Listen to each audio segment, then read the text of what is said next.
ISRO's Aditya L1 mission has captured the first ever full disk images of the sun, marking a giant leap in solar observation capabilities. These images की भव्य तस्वीरें, ये तस्वीरें इतनी शानदार हैं कि कोई भी बस देखता ही रह जाए।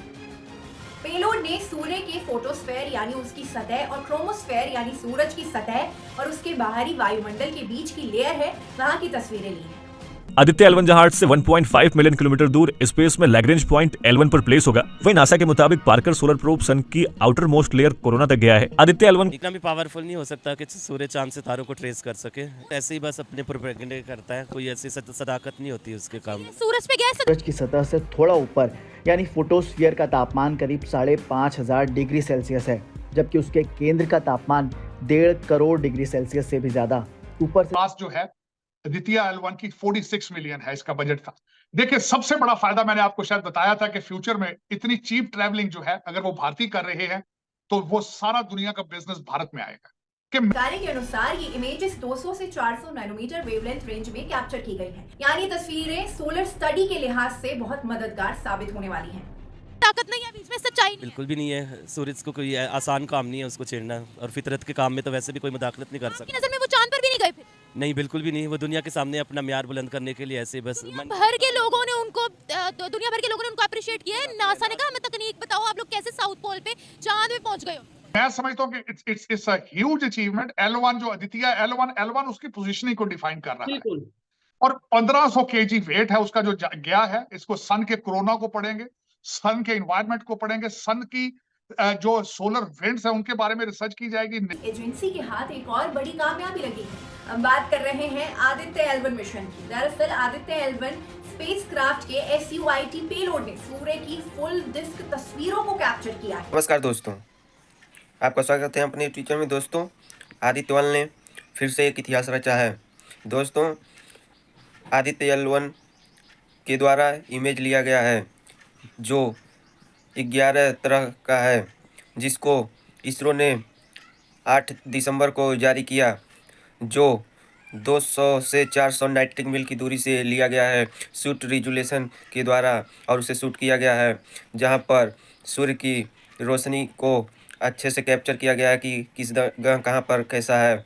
और भारत इतिहास रच रहा है, जिसको देख के पाकिस्तानी मीडिया एकदम फूला नहीं समा रहा है कि भारत ऐसे ऐसे कारनामे कर रहा है। और वहाँ के कुछ हैं जो बोल रहे हैं कि भारत ये सब अफवाह फैलाता है, वैसे ही इसका टेक्नोलॉजी ज़्यादा तेज़ है, इसीलिए वो सब ऊपर से ही वैसे ही कर देते हैं।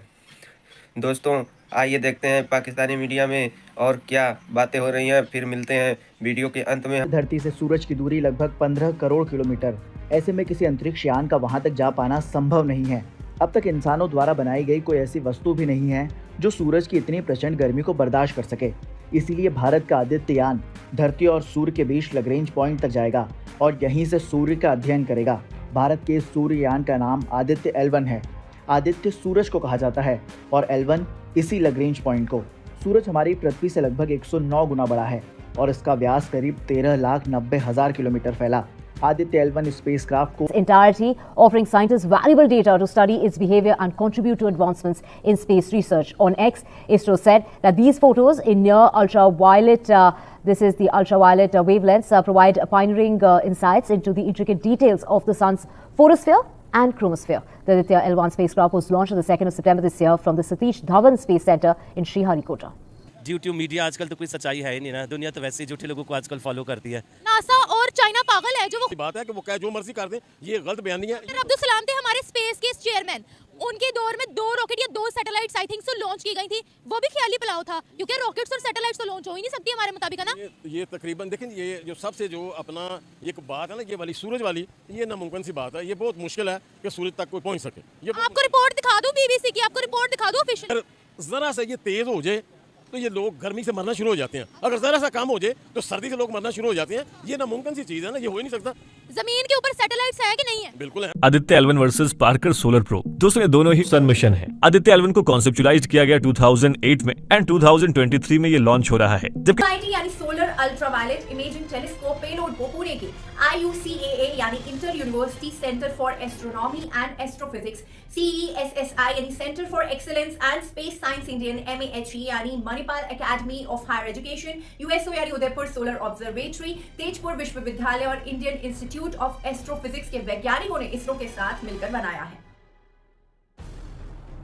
आदित्य L1 को इसी साल 2 सितंबर को श्रीहरिकोटा के सतीश धवन अंतरिक्ष केंद्र से PSLV C57 रॉकेट से लॉन्च किया गया था। ये सूर्य और पृथ्वी के बीच मौजूद L1 पॉइंट की ओर लगातार बढ़ रहा है। इस काम में इसे 4 महीने लग सकते हैं। पृथ्वी से L1 पॉइंट की दूरी की बात की जाए तो ये लगभग मिशन सन के बारे में, वो मिशन सन सिर्फ इंडिया का नहीं, मेरे ख्याल से पूरे एशिया का है, क्योंकि एशिया में पहला कंट्री इंडिया है और पहली स्पेस एजेंसी इसरो है जिसने ये ऐसा मिशन सन आदित्य L1 के नाम से लॉन्च किया है। इसके बारे में बहुत सी ऐसी चीजें हैं, बहुत सी ऐसी बातें हैं जो शायद 1.6 बिलियन डॉलर्स और आदित्य L1 का बजट सारे किफायती मिशंस की तरह बस 400 crore. Parker solar probe, solar corona, solar wind, high energy particles और solar dynamics and space weather को स्टडी करने के लिए डिजाइन हुआ है, जबकि आदित्य L1 सन की एक्टिविटीज और उसके इम्पैक्ट्स अर्थ की टेक्नोलॉजी पर क्या है ये समझने के लिए डेवलप किया गया है। पार्कर रशिया एंड यूएसए ने तो ऊपर एटम बम अपने स्पेस में फिट कर दिए हैं कि अगर जमीनी जंग हमारी कामयाब नहीं होती तो हम स्पेस से भी जंग कर सकते हैं।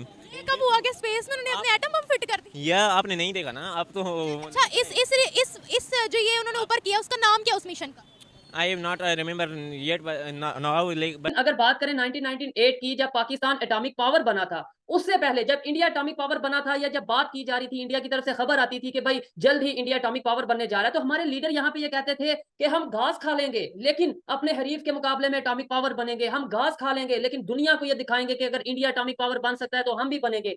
आज कभी मिशन मून लॉन्च होता है, कभी मिशन सन लॉन्च होता है, कभी वो स्पेस पे जाने की बात करते हैं, यानी आए दिन इसरो की कोई ना कोई अचीवमेंट रहती है। तो पाकिस्तान में भी स्पेस एजेंसी है, पाकिस्तान में भी अभी आज भी लीडर मौजूद हैं, तो आज घास खाने की बात क्यों नहीं होती? क्या आज पाकिस्तान में घास नहीं रहा, गैरत नहीं रही या टेक्नोलॉजी नहीं रही? 1 पॉइंट तक पहुंचने में लगभग 4 महीने का समय लगेगा। इस मिशन का मुख्य मकसद सूर्य के वायुमंडल का सबसे बाहरी भाग की बनावट, सौर तूफान की उत्पत्ति और सूरज में होने वाले शक्तिशाली विस्फोटों की स्टडी करना है। सेटअप लगा लिया होगा, कुछ भी कर लिया होगा। अगर वो टेक्निकली इतनी आगे है तो कुछ भी कर लिया होगा उसने ना, रियलिटी दिखाने के लिए। इतना फजूल टाइम नहीं है। फजूल टाइम मतलब चांद पर जाना, सूरज पर जाना वेस्ट ऑफ टाइम है। नहीं वेस्ट ऑफ टाइम, इसके अलावा फिर एक्सपेंसिव भी तो है ना, कितना दुनिया को लुटा के रख देता है। साइंस को हम खत्म कर दें? नहीं खत्म तो नहीं कर सकते, लेकिन और भी तो बहुत से काम है ना। कुछ फितरत को जो टच करने वाली चीजें होती है उसमें फिर खुद जहन नहीं मानता ना। ऊपर सैटेलाइट्स हैं कि नहीं है? है। सिग्नल कैसे आते हैं हमारे फोन? लाइट के जरिए से ही आते हैं। आपने जाके स्पेस में देखा सैटेलाइट? नहीं, अगर मौका मिला तो जाके देखेंगे, फिर ऐसा भी नहीं है कि ये मौका गवा दें। मतलब है पहले आपको चांद। बस साइंस हमें पढ़ी लिखी किताबें, मैं एक फार्मेसी स्टूडेंट हूँ, यानी कि पढ़ चुका हूँ। हमारी जो डोजेज फॉर्म है मेडिसिन की, वो आप देख सकते हैं, सारी की सारी इंडिया से हम इंपोर्ट करते हैं। जितनी भी हमारी साइंटिफिक स्टडी है सारी इंडिया से हम इंपोर्ट करते हैं। या चाहे रिसेंटली मैंने फार्मास्यूटिकल के लिए केमिस्ट्री के में इंडिया की रिपोर्ट पढ़ रहा था, 78% उनके बच्चे प्राइवेट स्कूल छोड़कर गवर्नमेंट्स में आए, क्योंकि गवर्नमेंट में रिसर्च है। जब आप रिसर्च करोगे, जब आपको प्रूफ्स मिलेंगे तो आपको एक मज़ा आएगा, एक फीलिंग्स आएंगी। आप उसमें ज़्यादा रिसर्च में ज़्यादा ही वो करोगे। कहा जाता है मैथ इज़ लॉजिक, तो जब आप लॉजिक्स पे आएंगे तो आपका मतलब फीलिंग्स भी आएंगी, हैप्पी भी आएंगी। जब आप रटा मारोगे तो आपको। दोस्तों आपने देखा कि इसरो ने जो इमेज जारी किया है वो सही एकदम अच्छी तरह से किया है और सूर्य की रोशनी को और स्टडी करेगा। अभी वो L1 लेवरेज पॉइंट तक जाएगा, उसके बाद वहाँ से और अच्छी तरह से इमेज लेगा, जो साइंस टेक्नोलॉजी के क्षेत्र में बहुत अच्छा कारनामा कर रहा है, जिसको लेकर प्रधानमंत्री मोदी भी बोले थे कि भारत अब बहुत आगे निकल चुका है, जिसे पाना नामुमकिन है। तो दोस्तों अगर वीडियो आपको अच्छी लगती है तो शेयर और सब्सक्राइब करना ना भूलें। मिलते हैं नेक्स्ट वीडियो में। जय हिंद।